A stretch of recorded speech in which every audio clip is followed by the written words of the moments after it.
நபர்களுக்கு நீங்க 30 பைசா நீங்க ஸ்பான்சர் பண்றீங்க 20 பேருக்கு. அதே மாதிரி யாரோ ஒரு முகம் தெரியாத நபர்களிடம் இருந்து 30 பைசா அவங்க பர்ச்சேஸ் பண்றதுனால உங்களுக்கு கிடைக்க போகுது. அவரு பெட்ரோல் போட்டாலும் கிடைக்க போகுது, அவரு சாப்பிட்டாலும் கிடைக்க போகுது, அவரு போய் ஒரு என்டர்டைன்மெண்டா ஒரு சினிமா பார்த்தாலும் கிடைக்க போகுது. ஆனா இந்த கார்டை யூஸ் பண்ணி அவருக்கு செலவு பண்ணணும், அவ்வளவுதான் விஷயம். சோ இந்த விஷயங்களுக்கு நீங்க அப்ளை பண்ற ஆரம்பிச்சிடலாம். இந்த நிமிடம் கூட நீங்க அப்ளை பண்ண ஆரம்பிச்சிருங்க. அப்ளை பண்ண ஆரம்பிச்சிட்டீங்கன்னா உங்களுக்கு இந்த கார்டு உங்களுக்கு வித்தின் வீக்ல உங்க வீட்டுக்கு தேடி வந்துடும். ஓகேங்களா? வித்தின் வீக்ல வீட்டுக்கு தேடி வரும். வீட்டுக்கு தேடி வரும்போது அந்த கொரியர் சார்ஜ் மட்டும் நீங்க கொடுத்துருங்க. அது மட்டும் கம்பெனி கொடுக்க மாட்டாங்க, டூ பேல தான் வரும். நீங்க கார்டு ரிசீவ் பண்ணிக்கங்க. கார்டு ரிசீவ் பண்ணிட்டீங்க அப்படின்னா உங்களுக்கு ரொம்ப எளிமையாக இருக்கும். அதுக்கப்புறம் நீங்க கிரெடிட் வேலட் எல்லாத்தையுமே பண்ணிக்கலாம். சார் கிரெடிட் வேலட் சொல்லிட்டே இருக்கீங்க சார், இன்னும் ஸ்டார்ட் ஆகல சார் அப்படின்னா, சரியா 17ஆம் தேதி இருந்து கொஞ்சம் நம்ம முன்னாடி வச்சிருந்தோம் டேட்டு. ஆனா 17ஆம் தேதியில இருந்து நீங்க ஸ்ட்ரீட் பஜார், யூனோ ஃபின்சர்வ் எல்லாத்துலயும் நீங்க உபயோகப்படுத்த ஆரம்பிச்சுக்கலாம். யாருக்கெல்லாம் 10,000 ரூபாய் லோட் ஆயிருக்கும். ஏன்னா சில விஷயங்கள் புரிதல் கொடுக்கணும். நான் பாட்டுல புரியாம 10,000 ரூபாய் கொடுத்துட்டேன்னு வச்சுக்கோங்க, ஓகேங்களா? நீங்க செலவு பண்ணிடுவீங்க, ஆனா அந்த பணம் திருப்பி ரிட்டர்ன் வரணும். அதுக்கப்புறம் போயிட்டு உங்ககிட்ட போயிட்டு கலெக்ஷன் டீம் போயிட்டு உங்ககிட்ட டார்ச்சர் பண்றாங்கன்னு வச்சுங்களேன், சார் மத்த ஃபைனான்ஸ் கம்பெனி மாதிரி இப்ப எத்தனையோ ஆப் இருக்குது, அந்த ஆப்ல என்னையும் சேர்த்துருவீங்க நீங்க. ஓகேங்களா? சோ நம்மளுடைய நோக்கம் இது மற்றவர்கள் பண்ணி கொண்டிருக்கக்கூடிய இதுவே. ஓகேங்களா? சோ நம்ம உங்களுக்கு ஒரு வருமானத்துடன் கூடிய ஒரு கிரெடிட் வேலட் கொடுக்குறோம். பை நோ பே லெட்டர், இதனுடைய சிஸ்டம் பேர் பை நோ பே லெட்டர். அது கடன், உங்களுக்கு லோன் கொடுக்குறாங்க அவங்க. நீங்க 10,000 கடனா வாங்குறீங்க, தொகையாக ரொக்கமாக வாங்குறீங்க. நம்ம அப்படிலாம் கொடுக்கறது கிடையாது. நீங்க இங்க பர்ச்சேஸ் பண்றதுக்காக கொடுக்குறோம். அதுவும் யாரிடம்? நம்ம நிறுவனத்திடமும் நம்ம நிறுவனத்துடைய மெர்ச்சன்ட்களிடமும் பர்ச்சேஸ் பண்றதுக்கு உங்கள்கிட்ட கிரெடிட் கார்டு கொடுக்குறோம்.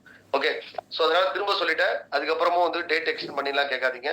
வருகிற சனிக்கிழமைக்குள்ள அப்ளை பண்றவங்களுக்கு இந்த 585 ரூபா முற்றிலும் ஃப்ரீ. அதுக்கு பிறகு அப்படின்னா நீங்க 585 ரூபா பேமெண்ட் பண்ணி தான் நீங்க வாங்கிக்கணும். ஓகேங்களா? சோ ஒரு நபர் எவ்வளவு கட்டணும் அப்படின்றத சொல்றேன். இப்ப 660 ரூபாய் வரக்கூடிய நபர் எவ்வளவு பேமெண்ட் பண்ணணும் அப்படின்னு சொல்லிடுறேன். 660 ரூபாய் பேமெண்ட் பண்றாரு, அவருக்கு 110 பின் கம்பெனி கொடுத்துருது. 100 பின் அவர் பேர்ல ஆக்டிவேட் பண்றாரு. 10 பின் அவருக்கு தெரிந்த நண்பர்கள் உறவினர் பேர்ல ஆக்டிவேட் பண்ணி அவங்களுக்கு ஒரு பின் கொடுத்துறாரு. பிளஸ் கிரெடிட் வேலட்டுக்காக 380 ரூபாய் பேமெண்ட் பண்ணணும். இதுல என்னைக்குமே மாற்றம் கிடையாதுங்க. 380 ரூபாய் பேமெண்ட் பண்ணணும். 585 ரூபாய் வருகிற சனிக்கிழமை வரைக்கும் ஃப்ரீ. இந்த ஷாப்பிங் கார்டுக்காக வாங்கக்கூடிய தொகை 585 ரூபாய் சனிக்கிழமை வரை ஃப்ரீ. சனிக்கிழமைக்கு பிறகு நீங்க இந்த கார்டுக்கு அப்ளை பண்றீங்க அப்படின்னா அப்ப 660, 380, 585 பேமெண்ட். இதுல 380, 585 கம்பெனிக்கான தொகை கிடையாது. அது எல்லாமே உங்களுக்கு இன்சூரன்ஸ்க்கும் உங்களுக்கு 585 ரூபாய் கார்டுக்கான தொகை. ஓகேங்களா? ஏன்னா அந்த கார்டு தொகை என் அக்கௌண்ட்ல இருந்து பிடிப்பாங்க, உங்க அக்கௌண்ட்ல இருந்து பிடிக்க மாட்டாங்க, கம்பெனி அக்கௌண்ட்ல இருந்து பிடிப்பாங்க. ஓகேங்களா? அதனாலதான் நான் 585 ரூபாய் நான் வாங்கிக்கிறேன்றது. ஏன்னா எனக்கு தான், ஏன்னா இந்த கார்டோட ப்ராப்பர்ட்டி யாருன்னா ஜமோரா தான், நீங்க கிடையாது. அந்த கார்டோடைய ப்ராப்பர்ட்டியோட ஓனர் யாருன்னா, அந்த ப்ராப்பர்ட்டியோட ஓனர் யாருன்னா ஜமோரா தான், நீங்க கிடையாது.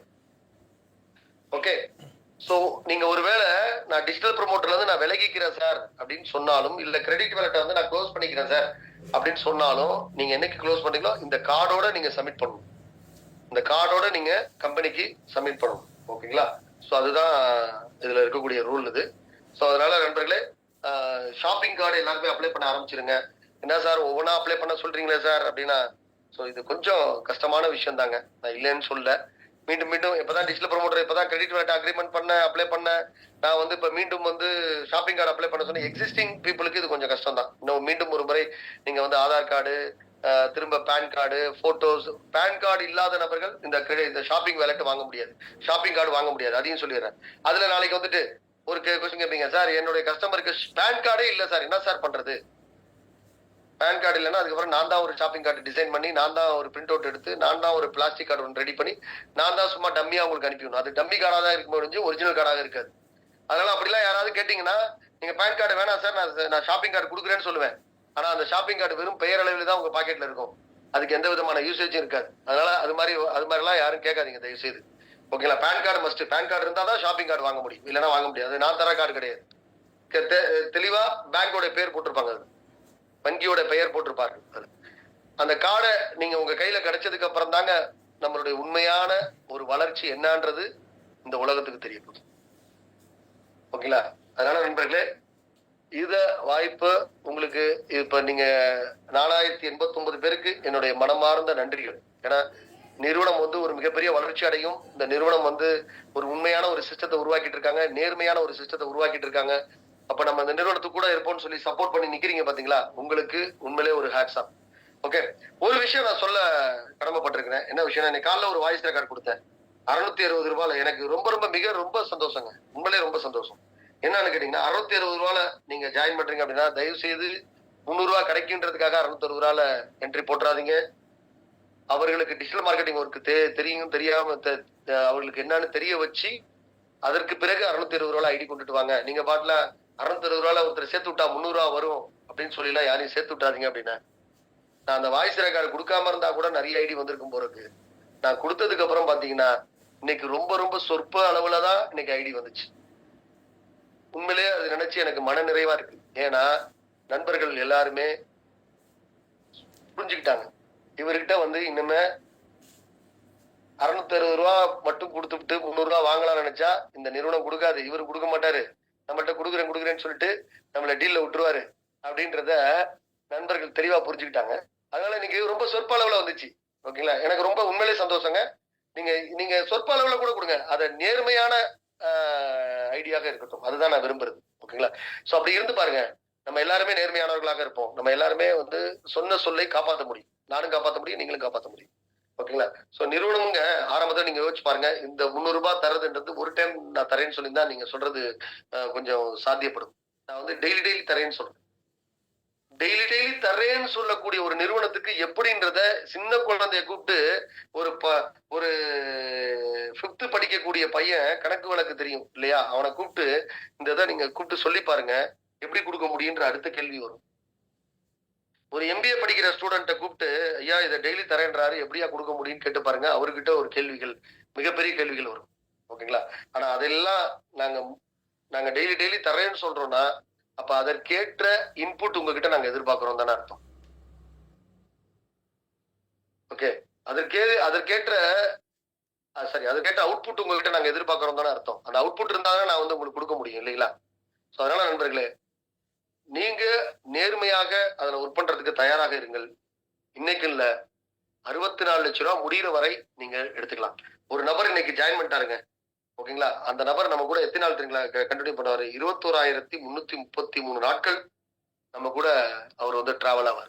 ஓகேங்களா, 21,331 நாட்கள் வந்து நம்ம நிறுவனத்தோட அந்த நபர் வந்து டிராவல் ஆகக்கூடிய அவ்வளவு நாள் வந்து நம்ம நிறுவனத்தோட அவர் வந்து மார்க்கெட்டிங் பண்ணுவார். ஓகேங்களா, அப்ப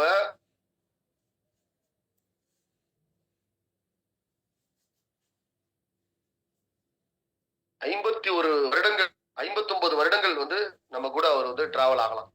ஓகேங்களா, சோ 59 வருடங்கள் வந்து இப்ப எனக்கு 40 வயசு ஆச்சு சார், அப்ப 99 வயசு வரைக்குமா நான் வந்து டெய்லி 300 எடுக்க முடியும் அப்படின்னா அது உங்களுடைய இது. நீங்க டெய்லி எவ்வளவு எடுக்க போறீங்கன்றதை நீங்க முடிவு பண்ணீங்க. டெய்லி 1000 ரூபாய் எடுத்தீங்க அப்படின்னா நாட்கள் கம்மியாகும். டெய்லி 5000 ரூபாய் எடுக்கிறீங்கன்னா நாட்கள் கம்மியாகும். சோ உங்களை பொறுத்த மட்டும் 64 லட்சம் ரூபாய் அப்படின்றத டிஜிட்டல் ப்ரமோட்டருக்கு நம்ம பிக்ஸ் பண்ணி கொடுத்தாச்சு. சோ அதையும் வந்து நானும் வந்து 5 கோடி பேருக்கு 5 லட்சம் பேருக்குலாம் நான் டெய்லி 300 ரூபாய் தருவேன்லாம் நான் சொல்றதுக்கான இதுவும் கிடையாது கம்பெனில. சோ கண்டிப்பாக ஒரு சிலர்ல நிறைய பேர், நிறைய நண்பர்கள் வந்து 21 நாள் 21,331 நாள் தான் வாங்கக்கூடிய சூழ்நிலைக்கு தள்ளப்படுவார்கள். ஓகேங்களா, ஏன்னா கடைசியில இருக்கிறவங்க ரெஃபர் பண்றதுக்கான வாய்ப்பு இருக்காது. சோ மேல கொஞ்சம் இருக்கிறவங்களுக்கு ரெஃபர் பண்ணக்கூடிய வாய்ப்பு இருக்கும். அதனால இந்த விஷயத்த தெளிவா புரிஞ்சுக்கங்க. நிறுவனம் வந்து 100% உங்கள்கிட்ட சிஸ்டத்தை சொல்லியாச்சுங்க. இதுக்கு மேல இனிமே உங்க கையில தான் இருக்குது. இனிமே வந்து நம்ம மார்க்கெட்டிங் விஷயங்கள், மற்ற விஷயங்களை நம்ம வந்து பேசுறதுக்கு நம்ம போயிடலாம். அனைவரும் வானலாவே வெற்றி அடைய என்னுடைய வாழ்த்துக்களை கூறி விடைபெறுகிறேன். நன்றி, வணக்கம்.